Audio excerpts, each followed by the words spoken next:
जी बहुत बहुत शुक्रिया। और अब हम बात करने वाले हैं एक और बहुत ही विशेष खबर की। और वो विशेष बड़ी बात क्या है कि प्रधानमंत्री नरेंद्र मोदी इतिहास रचने की दहलीज पर हैं। ये रिपोर्ट देखिए पूरी, आपको पता चलेगा कौन सा इतिहास है वो। नेहरू युग बना मोदी युग, ये तो अक्सर आप चर्चा सुनते ही रहते होंगे। आजादी के बाद पंडित जवाहरलाल नेहरू प्रधानमंत्री बने थे, लेकिन उस समय चुनाव जीतकर नहीं बने थे। लंबे समय तक देश पर उन्होंने अपनी छाप भी छोड़ी, यह भी बात है। 1952 में पहली बार चुनाव जीते थे जिनको की, लेकिन फिर भी दोनों को मिलाकर के लोग नेहरू युग भी कहते हैं। प्रधानमंत्री नरेंद्र मोदी 10 जून को, यानी कि परसों, पंडित नेहरू के बाद दूसरा कार्यकाल पूरा करने वाले पहले प्रधानमंत्री होंगे जिन्होंने, जो उनका एक रिकॉर्ड तोड़ेंगे चयनित प्रधानमंत्री के तौर पर चुनाव में जीते हुए। पंडित नेहरू लगातार 3 बार चुनाव जीतकर इतिहास रचने वाले, ये रिकॉर्ड भी प्रधानमंत्री नरेंद्र मोदी अपने नाम कर लेंगे 10 जून को। प्रधानमंत्री मोदी 10 जून को, आपको डेटा बताते हैं कि प्रधानमंत्री पद पर निर्वाचित प्रधानमंत्री के तौर पर 4399 दिनों का कार्यकाल पूरा कर रहे हैं, जबकि जवाहरलाल नेहरू जी ने चयनित प्रधानमंत्री, चुनाव जीते हुए प्रधानमंत्री के तौर पर 4398 दिन पद पर वो रहे थे। लेकिन बात सिर्फ टेन्योर की नहीं है, जब आप विश्लेषण करेंगे और भी बहुत कुछ आता है। नेहरू जी को जब भारत के भाग्य विधाता बनने का मौका मिला तो केंद्र से लेकर राज्यों तक एक छत्र शासन करने का सुअवसर भी उनको मिला था। और नेहरू जी के सामने राजनीतिक रूप से कोई बड़ी चुनौती कभी थी नहीं, लेकिन नरेंद्र मोदी, उनको सत्ता पिछले 20 वर्षों से गठबंधन की सरकारों के साथ साथ राज्यों में क्षेत्रीय क्षत्रपों के प्रभाव के बीच केंद्र में स्थिर सरकार, निर्णय लेने वाली सरकार, ये गठन करने की मोदी के सामने सबसे बड़ी चुनौती थी। प्रधानमंत्री नरेंद्र मोदी ने 26 मई 2014 को देश में लंबे अरसे के बाद पूर्ण बहुमत पाकर पहली बार प्रधानमंत्री के रूप में शपथ ग्रहण की थी। तब से मोदी युग के रूप में लोगों ने एक नए भारत को देखा है। विविधताओं से भरे देश में समवेत स्वर एक रेयर एलिमेंट की तरह कभी कभार ही दिखाई देता है, लेकिन इन 12 वर्षों में प्रधानमंत्री मोदी ने उत्तर से लेकर दक्षिण, पूर्व से लेकर पश्चिम, लगभग हर कोने में लगातार दौरा करके, जनसंपर्क करके देश में कई मुद्दों पर एक राय बनाने वाले पहले प्रधानमंत्री होने का गौरव हासिल किया है। उनकी हर अपील देश के हर कोने में सुनी गई। राष्ट्रीय नेतृत्व में ऐसा सम्मान कम ही नेताओं को मिला होगा। ग्रासरूट डेमोक्रेसी के साथ साथ जन भागीदारी के मंत्र से प्रधानमंत्री नरेंद्र मोदी ने ग्राम सभा से लेकर संसद तक एक नए भारत के निर्माण के लिए रिफॉर्म, परफॉर्म एंड ट्रांसफॉर्म से एक अमिट छाप लोगों के दिलों पर छोड़ा है। यह समझने की बात है कि प्रधानमंत्री नरेंद्र मोदी प्रधानमंत्री बनते ही झाड़ू लेकर दिल्ली के मलिन बस्तियों की सफाई के लिए निकल पड़े थे। पहला संकल्प उन्होंने लाल किला से स्वच्छ भारत का ही लिया था। व्यवहार परिवर्तन का यह दुनिया में अब तक का सबसे बड़ा आंदोलन साबित हुआ। मोदी युग में 2014 के बाद सर पर मैला ढोने जैसी प्रथा भी समाप्त हो गई। हर घर में इज्जत घर परिवार की पहचान बन गई। भारत से गंदगी को खत्म करना है और इसकी जिम्मेदारी किसी व्यक्ति की नहीं, सभी की है। जन भागीदारी के आंदोलन से नरेंद्र मोदी महज 5 साल में भारत को खुले में शौच से पूर्णतया मुक्त करने वाले प्रधानमंत्री बने। गांधी जी के 125वीं जन्म जयंती पर देश ने उन्हें स्वच्छ भारत के रूप में पुष्पांजलि दी थी और गांधी जी के क्लीन इंडिया के सपने को साकार होते लगभग 100 साल बाद देश ने देखा। पंडित नेहरू को आजाद भारत के पहले प्रधानमंत्री होने का अवसर मिला था, जहां नीतियां बनाने और लागू करने की कोई चुनौती नहीं थी। लेकिन मोदी अस्थिर सरकारें और अनिश्चितता से भरे सियासी माहौल में स्थिर सरकार देने के साथ साथ रिफॉर्म, परफॉर्म और ट्रांसफॉर्म से इन वर्षों में साबित करते हुए दिखे कि सोच बदलेगा तो देश बदलेगा। अक्सर लोग ये पूछते हैं कि दुनिया में मोदी इतने पॉपुलर क्यों हैं और मोदी को क्यों पसंद करते हैं लोग? क्योंकि मोदी ने इस देश के लाखों करोड़ों गरीब लोगों को भी सपना देखना सिखाया है। 42 करोड़ लोगों को पहली बार बैंक में खाता दिया। सरकारी सहायता गरीब लोगों के सीधे अकाउंट में पहुंचा। घरों में शौचालय, किचन में गैस चूल्हा, नल से जल, हर घर बिजली, पक्का घर। इतने भर से समाज में करोड़ों लोगों की सामाजिक हैसियत बदल गई। 2014 से पहले जो सुविधा गांव में कुछ लोग उठाते थे, वो सारी सुविधाएं गांव में अब गरीब हों या फिर अमीर, शहर में हो या गांव में, सभी तो पहुंच बनी है। जीवन में यह बदलाव भारत की जनता से पीएम मोदी को कनेक्ट करता है। पंडित नेहरू की तरह मोदी ने चाचा नेहरू की छवि नहीं बनाई, बल्कि आम लोगों को अपने घर के सदस्य होने का एहसास कराया। प्रयागराज के स्वच्छ कुंभ में सफाई कर्मियों के पैर धोते हुए मोदी या फिर श्रमिकों के साथ भोजन करते हुए मोदी, देश के हर गरीब ने मोदी में अपनी तस्वीर देखी है।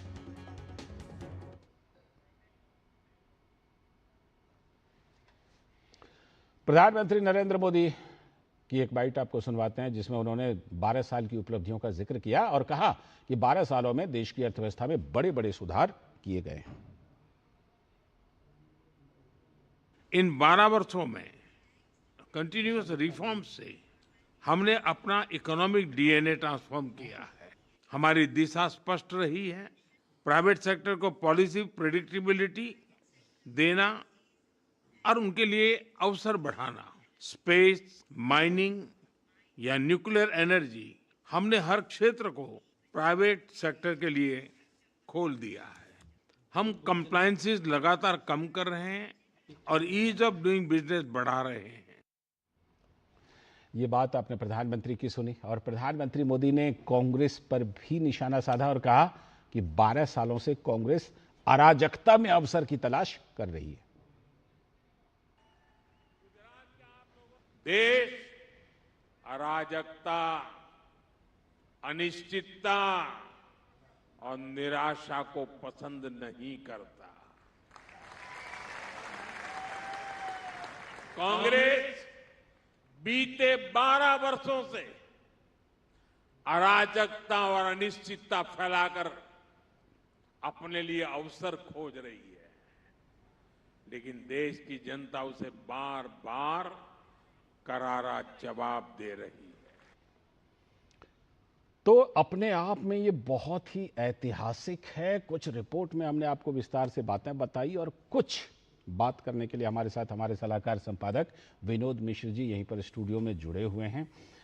विनोद जी, जिस तरह से कि प्रधानमंत्री नरेंद्र मोदी एक रिकॉर्ड बना रहे हैं, तोड़ भी रहे हैं, बना भी रहे हैं। हाँ, 4,398 दिनों का टूट रहा है, 4,399 दिनों का बन रहा है। बहरहाल, जो ये रिकॉर्ड है ये सिर्फ एक नंबर नहीं है। आप जिस तरह से हमने अपनी रिपोर्ट में ये बात बताई कि नेहरू युग और मोदी युग की अक्सर तुलना होती है, तो एक तस्वीर बनाने की हमने की कोशिश की। नेहरू जी के सामने कितनी चुनौती थी, मोदी जी के सामने कितनी चुनौती, राजनीतिक चुनौती और बाकी चुनौती और उपलब्धियां। लंबे समय तक चर्चा होगी विनोद जी मोदी युग की। लाल जी, देखिए इस देश की विडंबना देखिए कि आज़ादी के बाद लंबे अरसे तक जो नेहरू युग की का जो एक अमिट छाप है, उस सो कॉल्ड लेफ्ट लिबरल का इकोसिस्टम ने उस छाप से ही देश के पूरे की पूरी पीढ़ी दर पीढ़ी उसको एक तरह से उस नैरेटिव से उसको ये करता रहा, प्रभावित करता रहा। लेकिन उसमें कैसे एक हाशिए पे कहा गया कि नेहरू जी बहुत समाजवादी थे, लेकिन अब जब मैं आप कोई भी इस देश के लोग जब इस गांव में किसी गांव में जाएं और उस गांव की बदलते सूरत को देखें जी, लोगों को इस सपने को देखें और उस सपने साकार होते हुए देखें, तो आपको लगेगा कि ये सचमुच में वो पुराने लोग समाजवादी थे जिनको इस देश के लाखों करोड़ों लोगों को कि कभी सुध नहीं आई।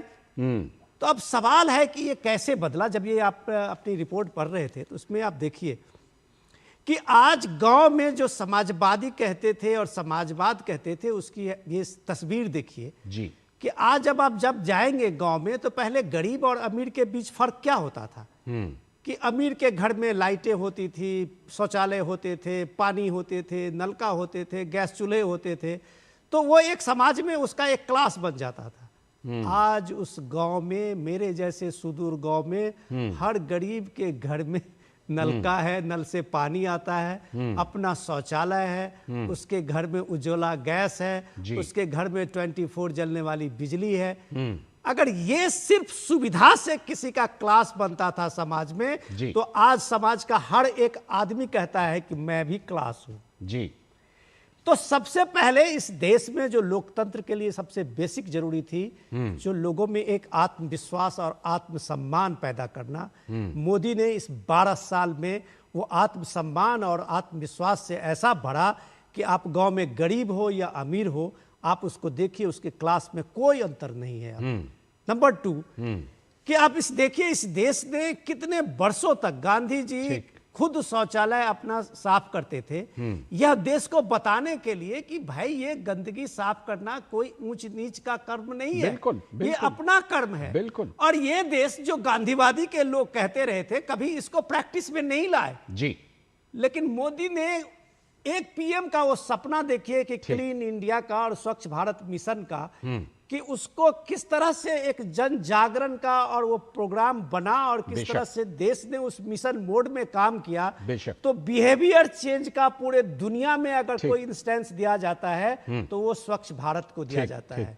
विनोद कि जी, आप आज क्योंकि अभी ये कर्टन रेजर के तौर पर इसको रखते हैं, क्योंकि 10 तारीख को प्रोग्राम होना है तो विस्तार से इस पर बात करेंगे, है ना। आज दो पहलू आपने टच किया है, एक तो समाजवाद कि असली समाजवाद प्रधानमंत्री मोदी लेकर आए और गांधी जी के स्वच्छता के सपने को साकार किया। बाकी पहलुओं पर भी आपसे बात करेंगे क्योंकि आज 8 तारीख है, 10 तारीख को ये रिकॉर्ड टूटना है। अभी एक छोटा सा ब्रेक। बहुत बहुत शुक्रिया आपका जुड़ने के लिए विनोद जी। छोटा सा ब्रेक अभी ले लेते हैं, इसके बाद बात करेंगे तेलंगाना के जो